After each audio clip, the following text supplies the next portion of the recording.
Okay, thank you. Okay, I can't see the room, unfortunately. So yeah, so my name is M.Münchmeyer. I'm an assistant professor at UW-Madison. I'm a cosmologist. I do a bit of theory and a bit of computation. And I'd far prefer being in Italy right now over starting to teach this week, but unfortunately our semester has just started, so I cannot be there in person. But thanks a lot for having me speak, and it looks like a very interesting conference. I'll try to attend at least all the afternoon sessions. In the morning, we have a 7-hour time delay here. Okay, let's get started. So yeah, so since this is an interdisciplinary conference, I thought I'm going to give a bit of an introduction first, in general, what the data goal is here. So in cosmology, if you're not a cosmologist or astrophysicist, you can have a very simple picture in mind of what we're doing in cosmology. So we have the standard model of cosmology that describes how the universe started in a very simple state and then evolved into the very complicated state today. So in the beginning, we have Gaussian or nearly Gaussian initial perturbations. These we sort of know from the cosmic microwave background. So at the beginning, after inflation, so after the very earliest universe, the universe was almost homogeneous, but there were tiny perturbations in it. And this is illustrated here in this mathematical plot. And so it's rather regular, the universe. And then it evolves, involving all of physics, so mostly, of course, gravitation and electromagnetic physics, into this really complicated cosmic web today. So here, this is from a simulation here. The purple plot is very famous, the simulation. The purple stuff is where the matter is in the universe. So this web is made up of billions of galaxies. And what we actually do observe with a telescope is sort of a point sampling of that. So we see the pictures of galaxies and other radiation also. And then the goal of this sort of computational cosmology is to estimate or constrain parameters of fundamental physics from this data. So that means either parameters of the initial conditions. So what did the universe look like at the Big Bang? Sort of a super high energy particle collider, if you wish. And also how did the universe evolve since then, such as what is the dark, for example, parameters of dark energy. There's one more sort of basic thing you need to know about cosmology, so that the stuff here what I present will make sense, is that in cosmology there's a very important separation of scales. For the particle physicists, there's also an associated EFT with that, not a quantum EFT, but the EFT of structure formation. So on large scales, so where meaning where if you smooth the map of galaxies here on large scales, on large distances, the universe evolves rather simply in what's called linear perturbation theory. And linear perturbation theory works beautifully well. And the more you go to smaller scales, so the scales where you could see individual galaxy clusters or so, here indicated by this dot, there the physics is highly nonlinear due to gravity and then also due to electromagnetic effects, such as star formation and black holes. And there the physics becomes incredibly complicated.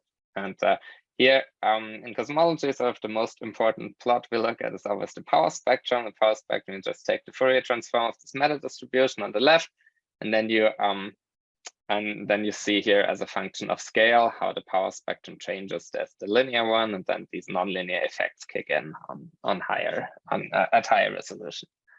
And so lab scales evolve linearly, to summarize, and they are very easy to use for cosmology. So you don't need any machine learning for that, except perhaps for instrumental effects, but the physics is very nice. But then on small scales, the universe becomes really nonlinear and complicated. Think of, for example, this supermassive black hole that we've all seen at Event Horizon. So these things blow out matter and they sort of scramble the information up that you're after. But it's very important to nevertheless try to go to as small scales as possible, because there's much more information in principle on the small scales than on the large scales. So there's a lot of extra information to gain if you can make sense of these scales. And of course, if you have a very nonlinear problem, then machine learning is in principle a very promising tool, and this has been widely recognized in the community. So for many upcoming experiments, the classical data analysis method, which is usually measuring the power spectrum, becomes very suboptimal. And so many groups, including my own, work on methods that based on forward modeling, simulation-based inference, and machine learning, and various combinations thereof to make use of more of this data. But a general challenge is that so these new methods are only better than the traditional methods if you go to very small scales, meaning at scales of galaxy clusters or so, and there the simulations aren't believed to be trustworthy. So both, it's very hard to run them just for computational. They're just computationally impossible. But even if you had them, then they would not be fully trustworthy. So there's uncertainties. Of course, the simulations don't fully capture all the physics, and so it becomes very dangerous to train machine learning on them because you don't know if your simulation represents reality. And of course, this is not a new problem. Many people think about what to do about this. And in this talk, I'm going to present two methods that help in some cases with this problem. So one more thing about flavors of simulation-based inference in cosmology. So I simplified it here a bit, but there are sort of two main flavors, I would say. So one of them is this is the simplest possible thing. You just train a neural network on simulations that you hope to match the data. So for example, you put in different simulated universes with different cosmological parameters, and then you want to train the neural network in a supervised manner to measure these parameters. So this is the first method, but as I said, it depends on whether the simulation can be trusted. And the second large class of methods is called forward modeling. There we do everything probabilistically. So you start with a PDF of the primordial perturbations, which is known, or at least nearly known. And then you have a differentiable forward model, and you do everything differentiable. The whole physics, everything's implemented differentiable. And then you can have a field level likelihood, and then you can do a full probabilistic estimate of cosmological parameters. But that, of course, is even more intense than the first method because you need this extremely complicated simulations. You need them differentiable. And there are many different ways how people try to sort of cut corners with machine learning to make this possible.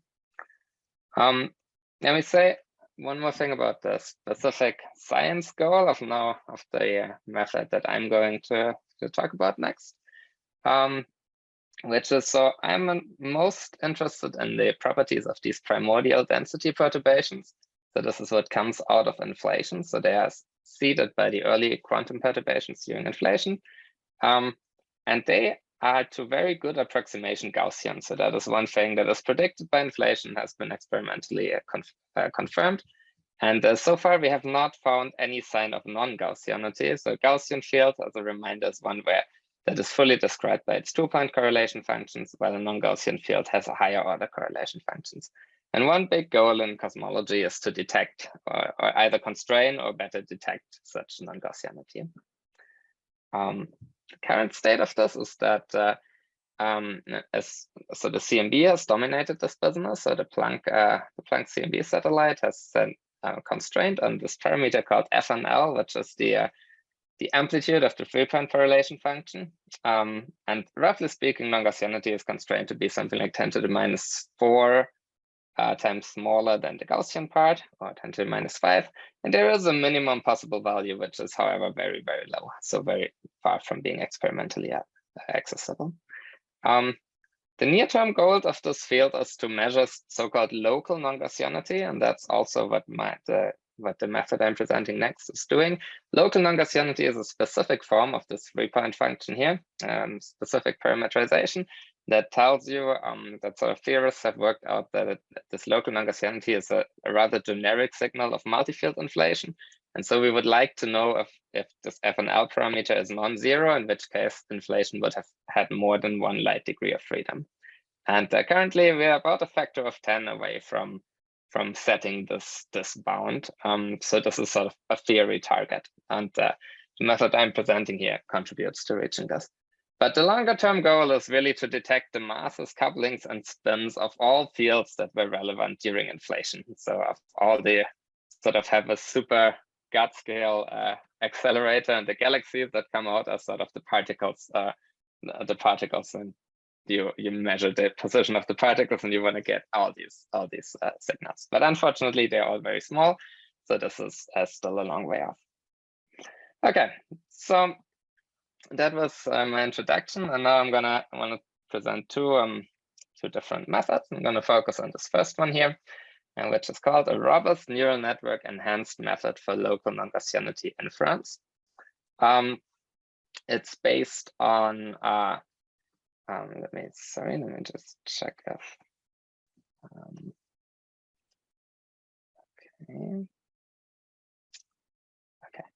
okay. Yeah, it's a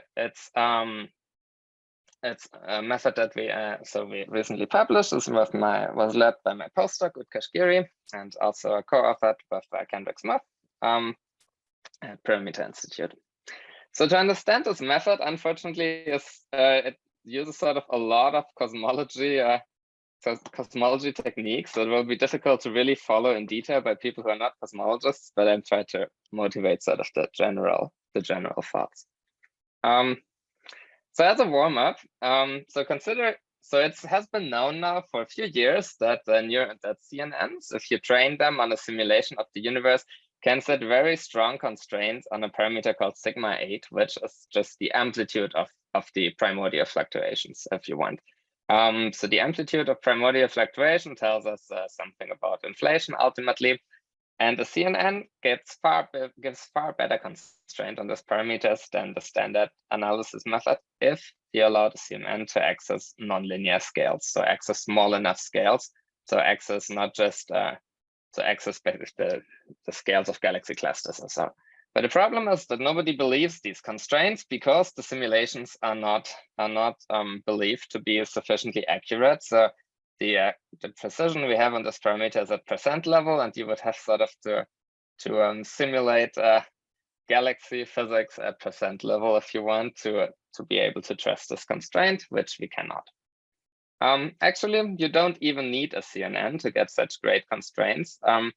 You can also just count the number of halos. So for this talk, halos and galaxies will mean the same. So you can just take a map of all the galaxies and you just count how many galaxies above a given mass threshold there are in the cosmological volume. And then you could just do linear regression and you would get a really good constraint on the sigma 8 parameter. However, again, this parameter is totally not trustworthy because the simulations cannot be trusted to this precision. Okay, so this looks bad, but there is a famous result in cosmology. This is one of the big things in the 2000s or so in cosmology. There is actually a way to use halo counting reliably, so independent of these unknown small-scale physics, to measure a different parameter, which is this FNL parameter. So the amplitude of local non-Gaussianity, this parameter that tells us about multi-field inflation. So this effect is called scale-dependent bias of the galaxy field, or scale-dependent bias of the halo field. And what it looks like is, so it turns out that the power spectrum here of the matter perturbations and the galaxy perturbations looks somewhat different. And if this FNL parameter is non-zero, you get this kink here on large scales. Excuse me, this thing here. And this kink has a very nice property. So this is only introduced if this FNL parameter is non-zero. So we can set constraints on this parameters by checking whether there is such a kink.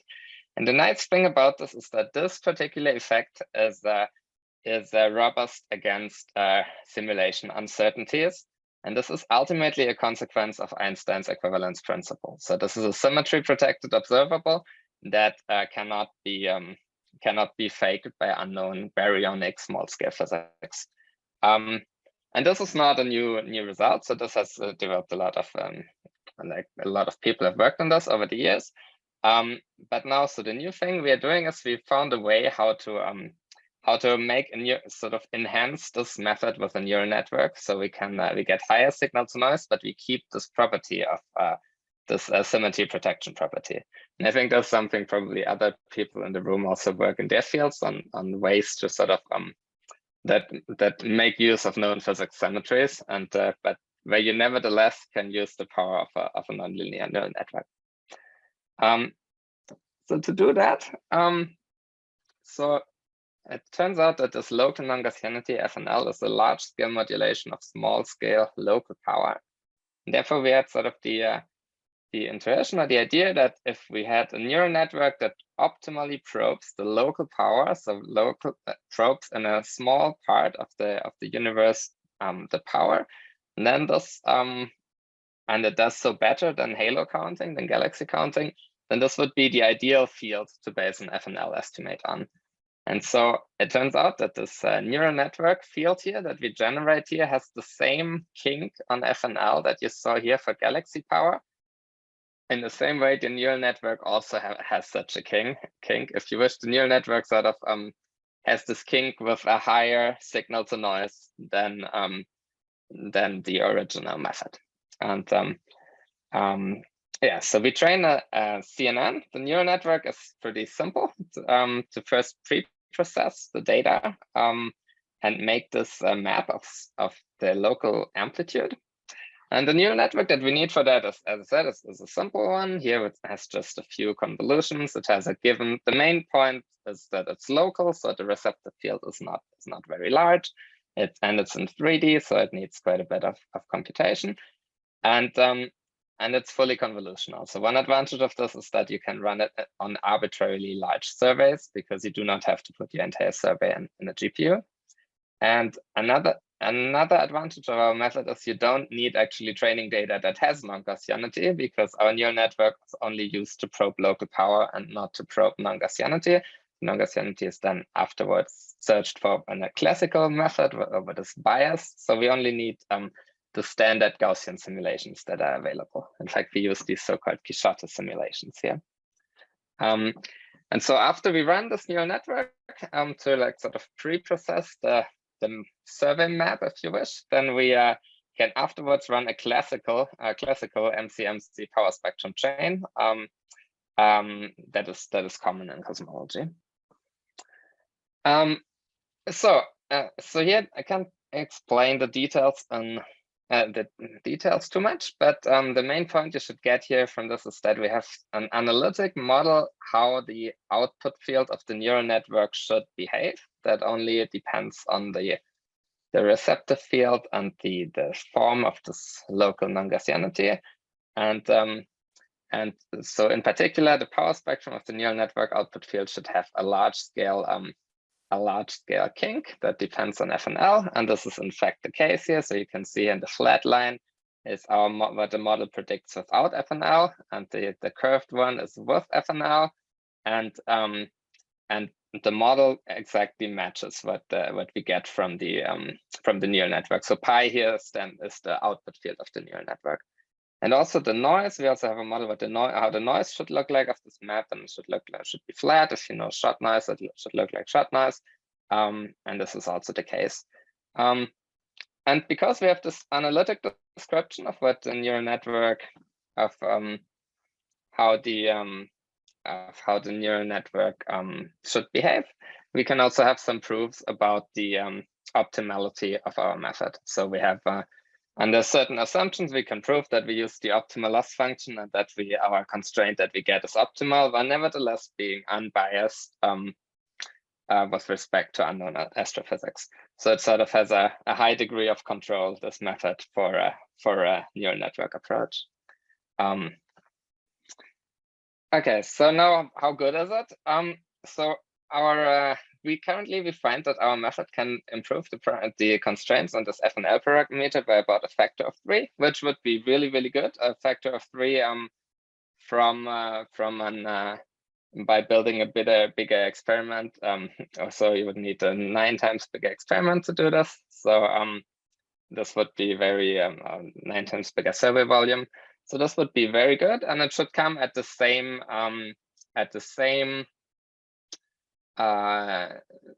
robustness, with the same robustness guarantee as the classical method. And here you can see this factor of 3. So here this delta H is the width of the FNL error curve with the classical method, and the green one is the one from the neural network, and the blue one is the combinations of the two. So for the experts among you, so this is done with the Quixote simulations, with the Halo catalog of the Quixote simulation. So that's a new result that wasn't in our published paper.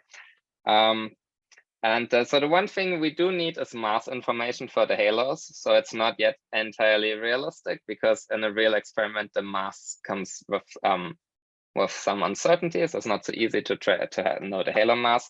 And we are currently working on making this even more realistic. As a side note, recently a lot of people, a few people have worked on analyzing the galaxy positions, not with a CNN, but with a graph neural network. And there's a talk about this I've seen on the schedule by Farida Farzian. And this graph neural network would also work for our method, as long as it's local in space. And potentially it could raise the signal to noise even a bit further. In summary, we combined an analytic method to measure FNL with a neural network to get the best of both worlds. We get a robustness and baryonic, and we got robustness to baryonic effects, and we got optimal statistical sensitivity. We currently work on making this constraint as good as possible, and checking how well it will be with how good it will be with upcoming surveys. I do expect it will be a significant improvement, but I don't know how large it will be. Our approach is has a lot of generalizations in cosmology. It works always when there is a large-scale modulation of small-scale power, which is the case for these quadratic estimators. So there's something for the cosmologists. So whenever the small-scale fields are substantially non-Gaussian, then a local neural network can improve the SNR of this map on the small scales, and then you can use a classical analysis with a lower noise on large scales to where small scale effects show up as biases that you can marginalize over. Okay, so I want to still in the last, I think I have 8 minutes left. I want to talk about a second project quickly, which is application of normalizing flows to cosmology at field level. Field level meaning that it's not at the level of summary statistics or but at the level of learning the PDF of the actual matter field, so of a 3D field. This is work led by my grad student Adam, and also in collaboration with my postdoc Utkarsh. And there will also be a talk by Urash later this week about flows. But they develop sort of a specific flow for cosmology, where we use a generic, a well-known flow.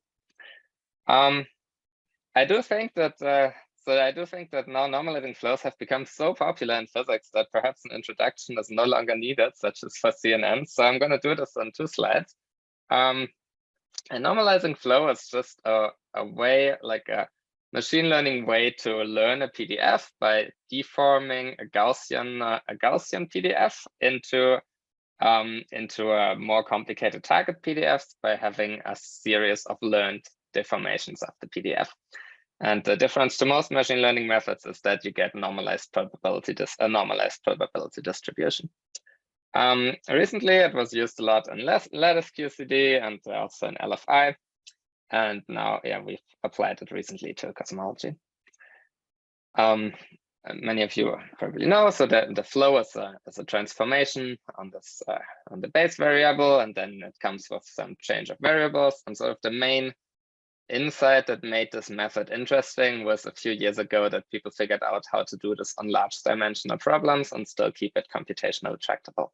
And then after you train the flow by minimizing the KL divergence, as in the case for variational autoencoders, you can do 2 things. You can sample from the distribution that you wanted, and you can do exact density evaluation. And the second point is the cool part. So if you have a sample, it can tell you what P of X is. We have 5 minutes left. 5 minutes. Yeah. Okay, perfect. So when I heard the first time about flows, I had immediately analogy, I thought this is exactly how the universe works. The universe also starts with the universe also starts with a Gaussian base distribution. So the first perturbations are Gaussian or near Gaussian, and then they become, through time evolution, they become progressively more non-Gaussian. So it seems that a flow should be a really good tool for cosmology, but just because of the simple analogy that it works very similar to cosmology. And yeah, so we tried how well this works. And so here you see, so what's in our work, we flow now from a correlated prior distribution. So we flow from a distribution that looks something like here, the primordial universe, if you want, rather than in ordinary flows, like in images, normally you flow from Gaussian noise. So you flow from something that looks like this here, where every pixel is independent.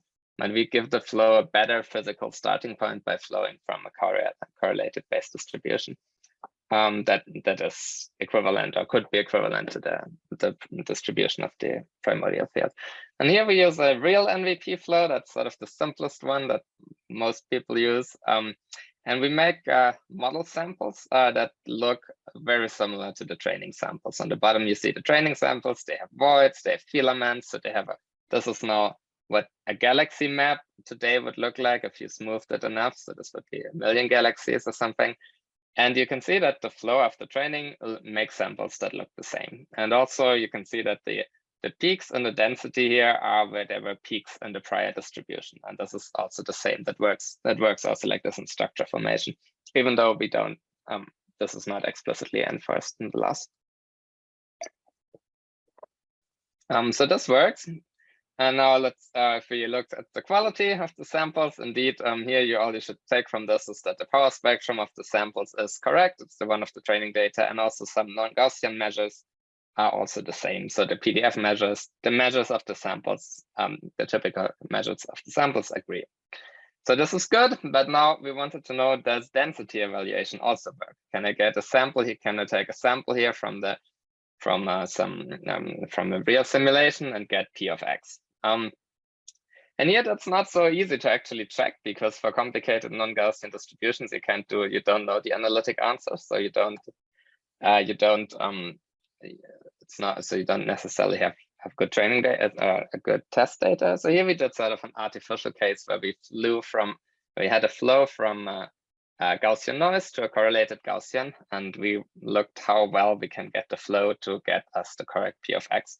And it turns out that the density evaluation can be very good if you have a lot of samples. But of course, if you have smaller training data, this is difficult. And we quantified a little bit how many samples you need to get what quality in the PDF. And this is on IID samples, of course. Okay, I have 2 more minutes, so let me quickly talk about the 2 applications. So this stuff is published here. This is in the paper that I said in the beginning, and we're working on 2 applications currently. One is to use these non-Gaussian priors from the flow for denoising, if you want. So if this here would be here a tiny snapshot of some galaxies with some shot noise on it, or some filaments with some shot noise on it, and we can denoise the picture by using the learned flow, simply by finding the map of the posterior. One could also HMC sample for it, for example. And it does work, but so to do this, you need to go slightly OOD, because whether or not it works depends on the noise in the picture. If it's too noisy, then I believe the flow runs too far OOD, where it doesn't give good probabilities anymore. But in some noise range, it does work, and it does improve the signal to noise in your reconstruction. And a second application that we are doing is to use the flow for super resolution simulations, super resolution emulators. So super resolution is when you have sort of a classical low resolution simulation and you don't run it to high resolution so that you can save computation time. Looks like here the blurry image on the left if you have good eyes. And then you can use a flow that we use to train so that the small scale structure reacts probabilistically correct to the simulated large scale structure. And then we can use the flow to get super resolution, so to increase the resolution of the simulation in a statistical way. So we can get several high resolution simulations that are emulations that are consistent with a single super resolution, low resolution simulation. This was done with a conditional real NVP flow. To summarize, so you'll hear more about flows from Wurush soon, but here from in our work. So we think that flows are a super interesting tool for cosmology at field level. So they're dual purpose for inference and data generation. We are currently, in particular, working on using these flows for non-Gaussian priors and do this in practical applications. We work on these large-scale to small-scale coupling, things that you need for super resolution simulations. One can also include cosmological parameters. That will be done in Euro's talk this week. And I'm also interested in using it for variational inference. There was a recent interesting paper by Chirag Modi and others about that. And yeah, so I think that flows are really a very cool tool to learn the PDF of the matter field at the field level rather than learning just the summary statistics. Okay, that's it for me. Thank you very much. Thank you. Hello, Farida is here. Hi. Thank you for your talk. I would have liked to ask about the first part of your talk when you explained about 3 times improvement. You have mentioned that there is a process done in the halo field that it's done with the neural network. I would have liked to know which kind of process. Right. So this is we train a neural network. So imagine here, this would be the halo field. So here it's delta M, but replace this map here with the halo field. So it would look like this here. So the neural network runs on the halo field, and the neural network is a CNN here. I know in your case you do a graph neural network, and then the neural network from the halo field estimates the local map of sigma 8. So it estimates the local power in the map. So it takes a slice here from the halo field here and then does it convolutionally and makes a new map that gives you the estimated sigma 8 for each window, if you wish, so convolutionally. So the process is that the neural network looks like this. Halo field goes in here. Here in this graphic, I put a matter field, but in the plot later it was the halo field. So here the halo field goes in, and the thing that comes out looks like the sigma 8 field. So it looks like that, yeah. Yeah, and how much it depends on the size of the patch that you're considering? The sigma 8 estimate, of course, gets locally more noisy if the receptor field is smaller, but we are not making a global estimate of sigma 8. So we only how large you make the receptor field, you tune it so that you get the best possible as an FNL constraint in the end. But it always must be local so that we can never sort of fake this FNL kink here. So we can never get the scale dependent bias by doing something nonlinear in the neural network. So the neural network must work over here where so that it cannot sort of fake the signal if you want. So the receptor field here was, for example, 20 megaparsec cube, or it can be 40 megaparsec cube, something like that. Okay, so as far as you stay on the small scale, you have the 3 parameters of the patch, right? Yeah, that's right. So if you make the patch larger, then your map will be less noisy, but also have less pixels on it. And this is not very sensitive to that, because in the end, whether you have a noisy high resolution or a less noisy larger resolution thing, it's just a smoothing kernel over it. So it's not very sensitive to stress, as long as you don't make it too large. So you're not allowed to make it so large that you can introduce that you do something nonlinear on scales that later you use for your scale dependent bias. Okay, thank you.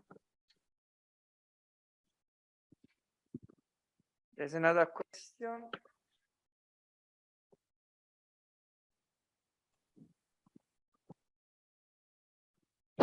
Yeah, hi Moritz, Urosh here. Hey, very nice talk. Thank you. Can I understand this thing as looking for the best combination of bias and noise, but still in a single tracer sense? Right. Okay. So there's so to be So to be clear, I understand so that if you have a Halo catalog, of course you can mass spin it, and you get a better, as you wrote yourself the paper about it, you get a better constraint when you put more mass spins. For Quixote, that effect isn't so large. We thought that we found that mass spinning in Quixote makes, for classical scale dependent bias, makes the constraint only 25% better. So we still find that the neural network beats mass spin scale dependent bias. However, we did, as I said, we used here an exactly mass weighted halo field. So we have not yet tried to put a realistic scatter of, I don't know, 20% or so. And in the end, so what we think, okay, let me just say one more thing. What we think to make it optimal, you need sort of two neural networks. You want one neural network that estimates sigma 8 and one neural network that estimates delta M from the halo field. And then you have two local preprocessed thing, one maximally shot noise free delta M and one maximally shot noise free sigma 8, and that we believe would give the optimal overall constraint. This is something we work on in follow-up work. Well, okay, fine, that's for two parameters, but I guess my have just one map, right? Would you expect to do better if you have like a multi-tracer, right? You have two maps and you play off some sampling variance cancellation as well? We think the answer is no. So we think that your neural network, so as I said, we use mass information for the halos at the moment. So we think that if you feed your neural network, be that a graph or a CNN, the position of each halo and the mass of each halo, then you make one output map, which is the sigma 8 map, and one more output map, which is the delta M map. Then we think that this would gives the our conjecture is you need two maps to make it optimal, but we haven't done this in this paper. In this paper, we just make one sigma 8 map, and we assumed in this paper that delta M is known, but we are So basically, so two maps are better than one, right? Two maps are better than one, but three would not be better than two. That is what we believe. Okay. Thank you. We do not have other questions, so let's thank again Moritz for his talk.